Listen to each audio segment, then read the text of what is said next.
మనలో చాలామంది ఏకదంతాయ వక్రతుండాయ పాటను ప్రతిరోజూ వింటుంటారు.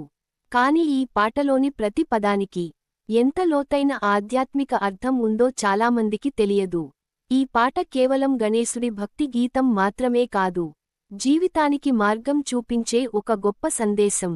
ఈ రోజు ఈ పాటలోని ప్రతి లైన్ అర్థం, దాని వెనుక ఉన్న పురాణ కథలు, మన జీవితానికి దాని సంబంధం గురించి పూర్తిగా తెలుసుకుందాం. పాట లైన్ 1. ఏకదంతాయ వక్రతుండాయ గౌరీ తనయాయ ధీమహి. ఏకదంతాయ అంటే ఒకే దంతం కలిగిన గణేశుడు. పురాణాల ప్రకారం మహాభారతాన్ని వ్రాయడానికి గణేశుడు తన దంతాన్నే విరిచి కలంగా ఉపయోగించాడు. దీనివల్ల జ్ఞానం కోసం త్యాగం చేయాలి అనే సందేశం తెలుస్తుంది. వక్రతుండాయ అంటే వంకర తొండం కలిగిన వాడు. జీవితంలో ప్రతి సమస్యను సూటిగా కాదు, తెలివిగా ఎదుర్కోవాలని గణేశుడి తొండం మనకు నేర్పుతుంది.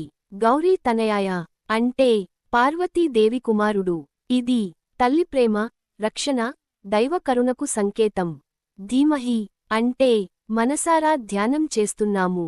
గణేశుడిని భక్తితో ధ్యానం చేస్తే మనసుకు ప్రశాంతత వస్తుందని నమ్మకం. పాట లైన్ 2. గజేశానాయ బాలచంద్రాయ శ్రీ గణేశాయ ధీమహి. గజేశానాయ అంటే ఏనుగుల ప్రభువు. ఏనుగు తల జ్ఞానం, బలం, సహనానికి ప్రతీక. బాలచంద్రాయ అంటే నుదుటిపై చంద్రుడిని ధరించిన వాడు. చంద్రుడు శాంతి, చల్లదనం, ప్రశాంతతకు సూచిక. మన కోపాన్ని నియంత్రించుకోవాలని ఈ రూపం చెబుతుంది. శ్రీ గణేశాయ అంటే శుభాన్ని ప్రసాదించే గణపతి. ప్రతి మంచి పనికి ముందు గణేశుడిని ఎందుకు ప్రార్థిస్తారో ఈ పదం చెబుతోంది. ధీమహి అంటే మళ్ళీ భక్తితో ధ్యానం చేస్తున్నాము. ఈ పదం పాటలో భక్తి భావాన్ని మరింత పెంచుతుంది. పాట లైన్ 3. విఘ్న వినాశకాయ వరప్రదాయ. విఘ్న వినాశకాయ అంటే అడ్డంకులను తొలగించే దేవుడు. జీవితంలో ఎన్ని సమస్యలు వచ్చినా గణేశుడిని ప్రార్థిస్తే ధైర్యం వస్తుందని భక్తులు నమ్ముతారు. వరప్రదాయ అంటే వరాలను ప్రసాదించేవాడు. భక్తితో కోరుకున్న వారికి గణేశుడు ఆశీర్వాదాలు ఇస్తాడని నమ్మకం. పాట లైన్ 4. సురప్రియాయ లంబోదరాయ. సురప్రియాయ అంటే దేవతలకు ప్రియమైన వాడు. గణేశుడు దేవతలందరికీ ఎంతో ఇష్టమైన దేవుడు. లంబోదరాయ అంటే పెద్ద పొట్ట కలిగిన వాడు. గణేశుడి పొట్ట ప్రపంచంలోని అన్ని అనుభవాలను భరించే శక్తికి సంకేతం. సంతోషం, బాధ ఏదైనా వచ్చినా శాంతిగా స్వీకరించాలి అనే సందేశం ఇందులో ఉంది.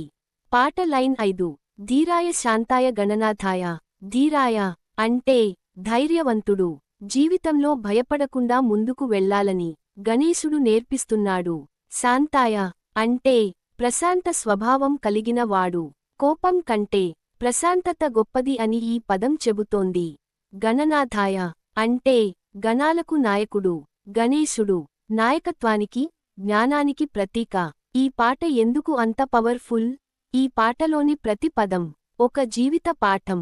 త్యాగం, జ్ఞానం, ప్రశాంతత, ధైర్యం, సహనం ఈ అన్నింటినీ ఒకే పాటలో ఎంతో అందంగా చెప్పారు. అందుకే ఈ పాట వింటే మనసుకు ఒక దైవికమైన ప్రశాంతత కలుగుతుంది.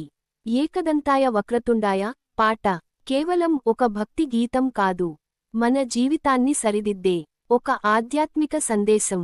ఈ పాట మనకు నేర్పేది జ్ఞానం కోసం త్యాగం చేయాలి, సమస్యలను తెలివిగా ఎదుర్కోవాలి, ప్రశాంతంగా జీవించాలి, భక్తితో ముందుకు సాగాలి. గణపతి బప్పా మోరియా. వీడియో నచ్చితే లైక్ చేయండి, షేర్ చేయండి. ఇలాంటి ఆధ్యాత్మిక వీడియోల కోసం మా ఛానెల్ను సబ్స్క్రైబ్ చేయండి.